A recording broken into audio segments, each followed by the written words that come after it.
Assalamualaikum warahmatullahi wabarakatuh. Shalom, Om Swastiastu, Namo Buddhaya, salam kebajikan. Hai Sobat Sejarah, perkenalkan saya Muhammad Farel Ariga Patsya, NIM 2507060023, Prodi S1 Ilmu Sejarah, Fakultas Ilmu Budaya, Universitas Sumatera Utara. Izinkanlah saya sebagai pembicara untuk menyampaikan tema materi hari ini yang berjudul Islam datang lewat laut, para pedagang Gujarat India di Nusantara. Ada beberapa yang meyakini bahwa Islam masuk ke Indonesia itu adalah awal tahun Hijriah atau pada abad ke-7 Masehi. Ada pula yang meyakini bahwa Islam itu masuk ke Nusantara pada abad ke-13 Masehi. Nah, pertanyaannya, kok bisa berbeda ya pendapatnya? Sebelum saya membahas tentang Islam di Nusantara, maka saya akan membahas terlebih dahulu tentang mazhab.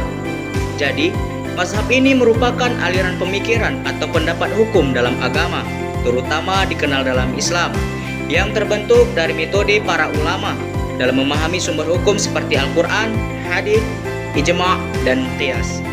Dalam Islam, khususnya fikih, mazhab berarti aliran yang dibangun oleh seorang imam besar yang memiliki metode istinbat atau pengambilan hukum tertentu. Mazhab tidak hanya berisi fatwa, tetapi juga prinsip cara memahami nas. 4 mazhab fikih besar dalam Islam Sunni. Yang pertama adalah mazhab Hanafi, didirikan oleh Imam Abu Hanifah. Dan yang kedua adalah mazhab Maliki, didirikan oleh Imam Malik bin Anas. Dan yang ketiga adalah mazhab Syafi'i. Mazhab Syafi'i ini didirikan oleh Imam Asy-Syafi'i. Dan yang keempat adalah mazhab Hambali. Mazhab Hambali ini didirikan oleh Imam besar Ahmad bin Hambal. Mazhab memiliki beberapa fungsi, yakni memberi panduan hukum dalam ibadah, muamalah, dan hukum sosial, mengajarkan cara berpikir dan metode memahami dalil, bukan sekedar jawaban, menjaga kerapian ilmu fikih agar tidak liar atau sembarangan dalam berfatwa.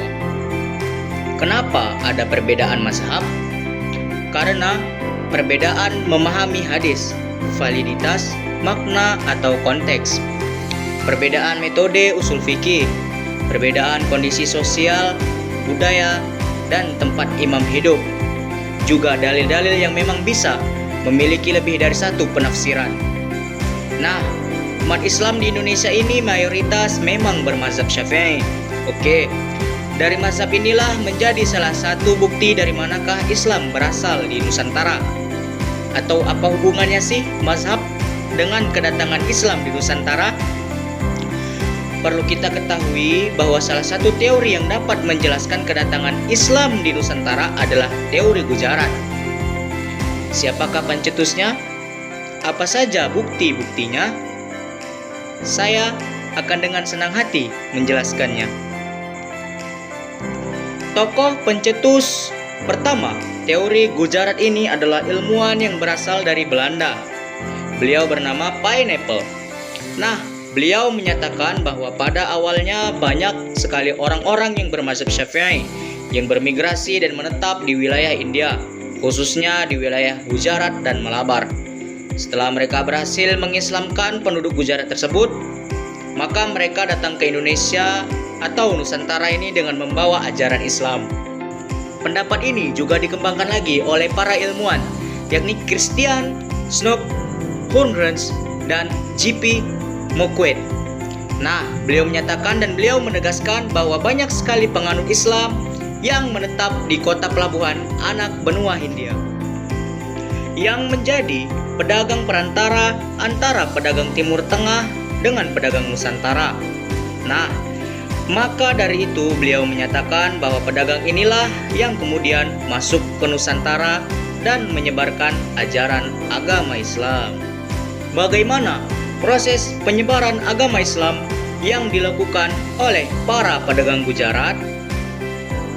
Untuk itu, saya akan menjelaskan kepada kalian bagaimana proses penyebaran ajaran agama Islam yang dilakukan oleh para pedagang Gujarat ini. Berikut ini proses penyebaran ajaran agama Islam yang dilakukan oleh para pedagang Gujarat. Yang pertama, jalur laut.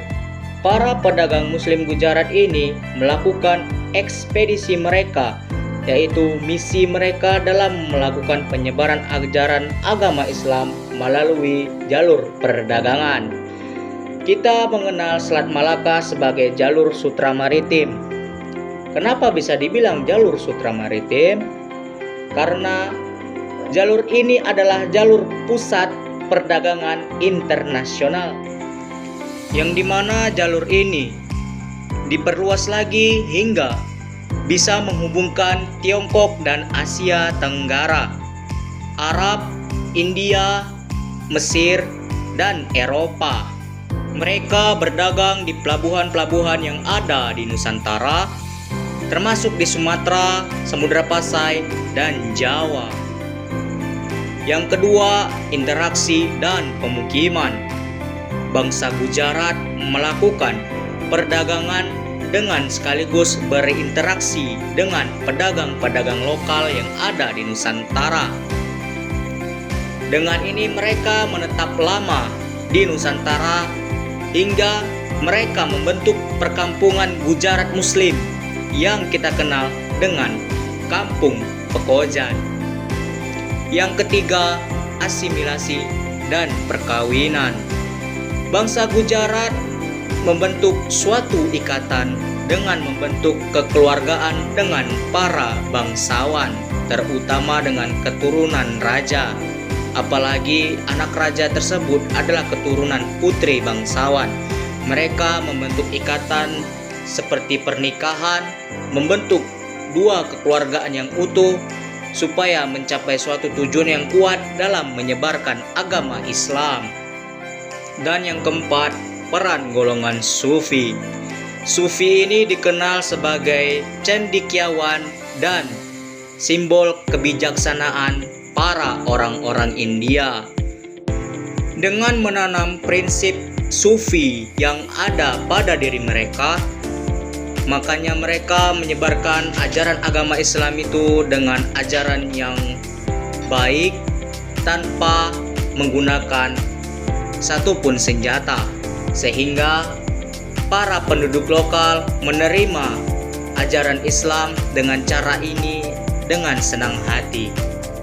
Nah, para ilmuwan menyimpulkan bahwasannya bangsa Gujarat ini masuk ke Nusantara itu pada abad ke-13 atau awal abad ke-13, yang dimana tahun tersebut adalah 1201 sampai 1299 Masehi.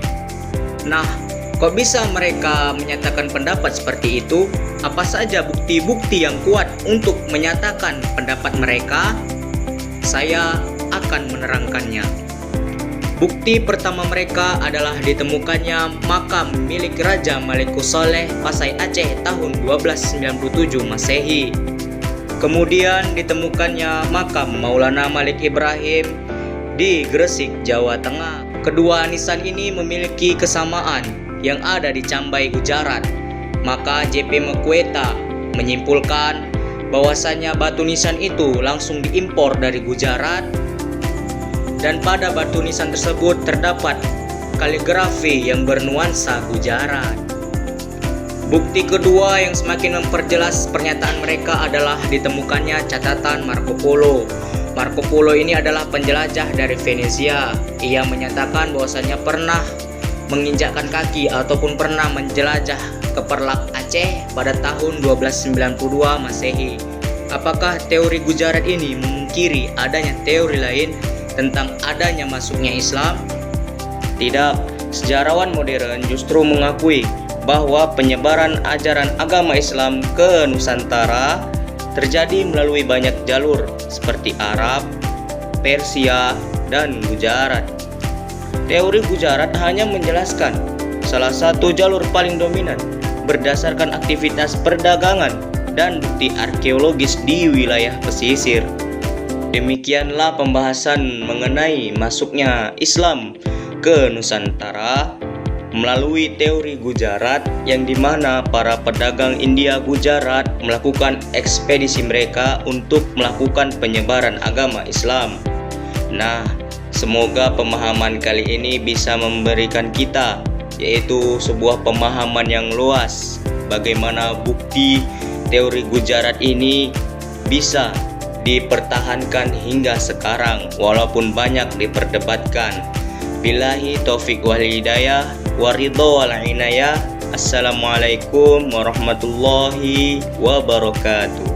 Salam Jas Merah.